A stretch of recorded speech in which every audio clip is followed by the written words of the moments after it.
Yeah, I just seen the Breakfast Club. Jimmy popping all that. I be seeing you, Jimmy talking about we Gucci boo boo. He in the Gucci store. Talking about we Gucci boo boo. Them Light King they was going you up, Jimmy. They was like, Marita Monero. Coca-Cola. Jim Jones, right? He ran with the same I ran with a decade before I met him. Jim Jones, the Dipset, the that was just over there dancing and on verses. Jim Jones was running with Shotty, Cafano Jordan, right? Mel Matrix, Jamel Jones, Roland Martin. He was running Fu Banger, Fuquan. I forgot his last name, Fuquan something. He was running with all of the cats I ran with and got his daddy for. I created the aesthetic. Okay. For the Diplomats. You heard? Dan and Cam's Pink. You heard? He'll tell you. Nah. All right. Sooner or later, he gonna have to tell it. Where he got the Pink from. And push me under the bus and say, I ain't start this and I ain't do that. And you started Pink and you made the Diplomats, which is just, if people choose to believe that, then look, I got a bridge in Brooklyn I can sell you to. Yo, 50 Cent just won't let those informant rumors about Jim Jones rest.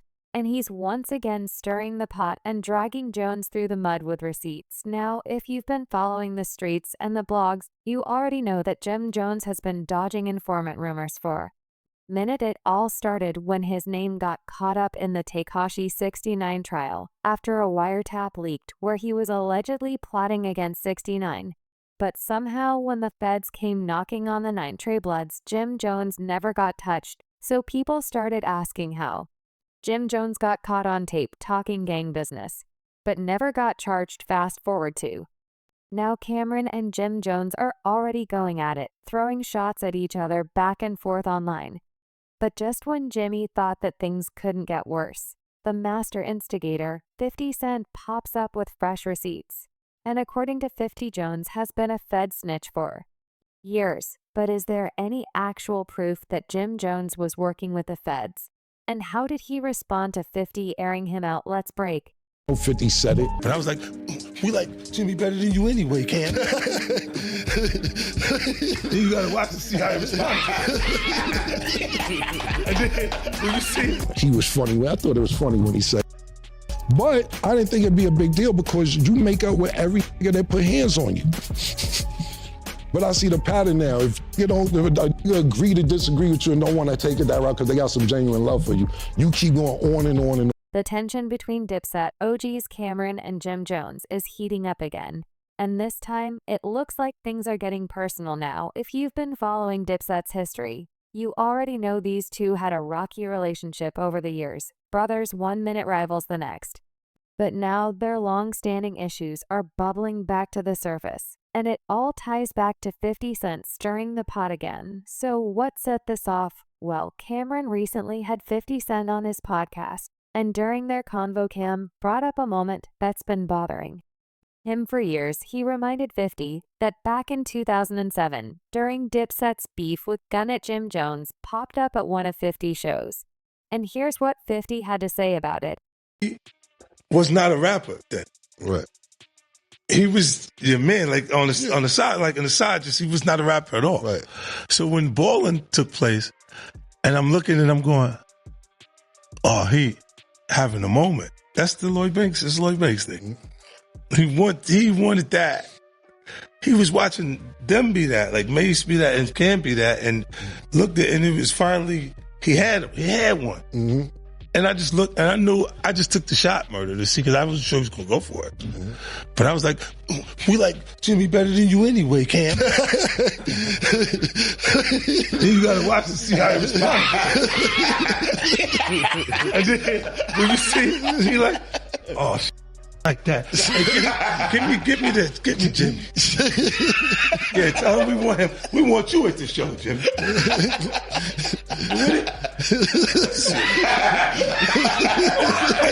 Yo, but that was one of those things I just threw it out and see what. And then when he bit to it because it was like he was having a moment that not sure that was going to ever happen again. Then Jim Jones slid over to Justin Leo's Respectfully podcast to air his side of the story. And he stood on his decision to hit the stage with 50 back in 2007 basically saying he wasn't about to let rap politics mess with his bag. I start really doing that's gonna benefit me because it seems like you don't want to see nobody else win. Right. And I need to win. I gotta win in spirit. So, You heard? I didn't put all this work in for nothing. You dig? I didn't teach myself how to rap for nothing. I didn't jump all on this game to be famous for nothing. I need to capitalize and be just as famous as the most famous, most successful, rich person in this game also. I'm now in the game. I still gotta know, like, how did that work? You performing, like, They call me like, yo, you want to come out and perform at the show? I got the hottest record, I'm popping out. And I wish they would look at me sideways, think they're gonna do anything funny. I'm with all of that. We'll boom this up, it'll be nasty in New York. That's how I was living back then. That's what I was on. I wasn't on nobody's friendship. I was in there like a pirate. What's up? What's up? That's how I was. You dig? Like, hope everybody be calm, because y'all know gonna go way left real quick. You dig? I'm here for. But Jimmy didn't stop there. He went off on Cam and 50, calling them out for even bringing his name up and claiming they both owe him a lot of favors. I'm on my dick, right? They got nothing else to think about but Capo. I did a lot for them in their life. You heard? Both of them. Pause though. Get off my. It's only space on there for baby girl, man. Come on, man. Tugging on my like that. But Jimmy didn't stop there. He went off on Cam and 50, calling them out for even bringing his name up and claiming they both owe him a lot of favors. Who you are, like, it's not everybody be fitting in. The object is to stand out. when you in Dipset, is it like got all three coming together to do this? Or it's like one person as the leader is like, nah, well, this what we wearing. Was I created the aesthetic. Okay. For the diplomats. You heard? Dan the Cam's pink. You heard? He'll tell you. Nah. All right. Sooner or later, he gonna have to tell it. Where he got the pink from. That shit just my child. Somebody bring me a shot. If I'm lying, I'm flying. Bring me a shot, please. You can ask Damon, you can ask Cam, because those were the two people that were snapping on me when I came in and didn't get my truck. Wow. That's some down to the pink. Mm-hmm. I was supposed to get I was supposed to get the caddy truck when I first got the diplomat deal. I came to the office, I had on the pink Diodoras with the pink stripe, the pink polo shirt on. You heard? And came in there, and the pink was just lighting up the room, but the truck didn't get delivered, so they just kept snapping on me like, oh, this nigga got all this fly shit, don't it. Or Cam was like, I'm taking that pink, I'm running with this shit. He like, I'm running with it, that's fly, I'm going crazy with it. That was Cam at the time, you heard? Like, whatever fits what we need, then that's what we gonna do.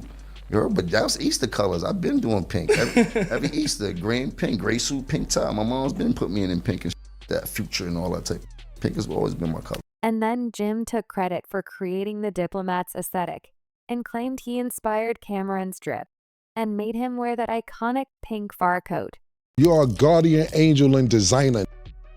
What the fuck is you talking about, man? You are from the Bronx, bro. You are not from Harlem. Why do you keep thinking that you are from Harlem, bro? You are not from Harlem. I did not grow up with you, man. I did not grow up with you. Contrary to what you believe, I did not grow up with you. You are from the Bronx. Did your grandmother live? Did your grandmother live in Harlem? Yes. Did you come see her? Yes. Did I see you time to time? Yes. I did not grow up with you. But you know Cam wasn't about to let that slide. He clapped back on his and Maze's podcast. And let's just say he went all the way in on Jimmy. Cam didn't just respond. He questioned Jim's entire Dipset origin story, calling him out for lying about being from Harlem. According to Cam, Jim wasn't some day one homie, and they weren't even growing up together in the trenches like Jim Jones claims. Myself, Big L, even though Mason Big L on the same page, Bloodshed, my man Herb McGruff, we were super duper popping in the street prior to the internet. Everybody knew we was about to get a record deal. Everybody knew this. It wasn't no secret. Basically, you heard our freestyles. And you came up to me one day when I was chilling in front of the house, you said, and this word to my dead mother, yo, man, I heard the freestyles, y'all killing. Yo, you know my grandmother died. If y'all wanna come by and just hang out, y'all could, y'all more than welcome. We like, all right, Jomo, thanks. It didn't really make sense at the time because we like, yo, man, where's Jomo inviting us to his house for? Even though he, But it didn't make sense to be going to Jomo house. More freestyles come out. Yo, I heard the new you did. I heard the new you did. Yo, you want to come through? Come through. Why? Why are we going to Jomo's house? Cool. One day, I'm leaving Mace's house on the west side, going back to the east side. I stop at Jomo's house. His grandmother died, God bless her dad. And he had a free crib. So yeah, I would bring some over there to sometime. A little crack maybe. I'd be at everybody's house though. I love my grandparents. My grandparents were strict. I stayed at Duke the God house. I stayed at Mace with Cuda. I stayed at her. I stayed a bunch of. I never needed nowhere to stay. You act like on your couch. You was a fan. You begged us. You were a fan. Cam also wasn't feeling Jim's version of history. When he said he watched Mace on Cam after getting signed to Diddy's Bad Boy, Cam shut that down real quick, saying Jim only came around after he had already built his name in the nines running with Mace Big L and his cousin Bloodshed under their legendary crew, Children of the Corn. You was so cool. And we was like, yo, Jomo's a nice guy. Mace like, yo, I think I'll teach him how to rap. Mace actually taught you how to rap, literally. Literally. He taught you how to rap. You'll say it. Matter of fact, bring up the clip. Mace helped me learn how to rap. Mace taught me how to rap. Mace actually showed me, he was the first person to show me how to rap. Mace actually sat me down and showed me the magic to rap. We taught you how to rap. How you ran the whole organization. How you made Diplomat. You ain't make none of this stuff. You was a fan. And then Cam also clowned Jimmy for admitting that Mace taught him how to rap. And he basically made it sound like Jim was just a little homie trying to fit in. And for someone like Jones, who prides himself on his street credibility, that's gotta sting. Now, as for Jimmy's response to Cam putting him on blast instead of firing back with words, he teased a remix to his Harlem anthem, This Still in Harlem, bringing in a squad of Harlem heavyweights, including Jill Santana, Thad Dave East, and 2Gs like Gucci and Wall Jim. Didn't outright say this was a response to Cam's comments. The streets picked up on the message real quick. But just when it looked like things might cool off, 50 Cent popped back up to stir the pot, and instead of talking music, he brought those informant rumors about Jimmy. Right back to the table, 50 hit Instagram with a photo of Jim standing next to Jay-Z, Diddy, Fat Joe, and more. And he wrote in the caption, LOL individual 1 calling the shouts out here. I know you working, so please don't say. Gangster is to me individual 1 now in case you're confused used. This was a reference to those old rumors that Jim Jones allegedly worked as a federal informant during 69ing trial. See back when 69 was testifying and snitching on his 9 Trey Bloods affiliates. Wiretapped phone call leaked where Jim Jones was allegedly heard saying 69 ain't a gang member no more and needed to get violated. And guess what 50 went and shared a transcript of that phone call now to give you some context. Back in 2018, Tekashi 69 was arrested on federal racketeering and firearms charges alongside several members of the Nin Trey Gangsta Bloods, a violent subset of the Bloods gang. The feds had been investigating Nin Trey for a while, and when 69 got caught up, he quickly turned government witness in exchange for a lighter sentence. Brooklyn rapper Tekashi 69 pleaded guilty to federal charges, admitting he participated in a violent gang. He also pledged to cooperate with prosecutors. The rapper, whose legal name is Daniel Hernandez, said he joined the 9 Trey Blood gang in the fall of 2017. He says he helped them try to kill a rival gang member last March. Prosecutors say the gang carried out acts of robbery and narcotics in Manhattan, the Bronx, and Brooklyn. The indictment also said each gang member was required to participate in at least 2 acts of conspiracy, which could include robbery, extortion, or distribution. The plea deal could allow Hernandez leniency at sentencing. He was facing a mandatory 47-year prison sentence. So this tape made waves for several reasons. It proved Jim Jones was connected to high-ranking 9 Trade members. And it also raised questions about why Jim Jones was never arrested or charged, despite being on a federal wiretap discussing possible gang retaliation. So after the trial, people started asking how Jim Jones got caught on a federal wiretap, but never got indicted, because if the feds were arresting high-level and trade members, Why did Jim Jones stay untouched? Of course, this led many to speculate that Jim Jones was a confidential informant or working with the feds in some way to overweigh charges. The biggest push for these rumors came from Wack 100, who openly accused Jones of being a federal informant, claiming that the only reason he didn't get arrested after the wiretap was because he was cooperating with law enforcement. Wack brought this up on Clubhouse podcasts and interviews with 699, challenging Jim Jones to provide proof that he wasn't cooperating. He definitely humiliating Shotty right now. Well, you got the picture up there next to the post. When you go to YouTube and World Star, they got his picture next to this. Hey, everything he say, they got a split screen with Shotty picture next to it. Shit crazy, son.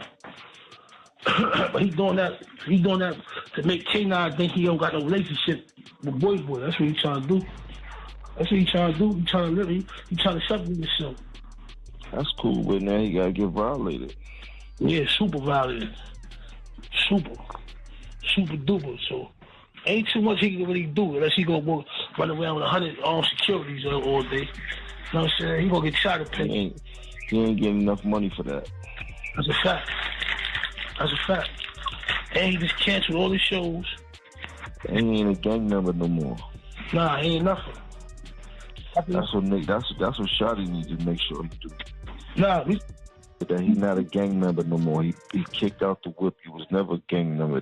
Shotty need to expose him. Now, Jim, for his part, strongly denied these allegations and called Wack a liar and a clout chaser. But he never directly explained why he wasn't arrested. And while there is officially no confirmed evidence that Jim Jones is an informant, he has never been named as a cooperating witness.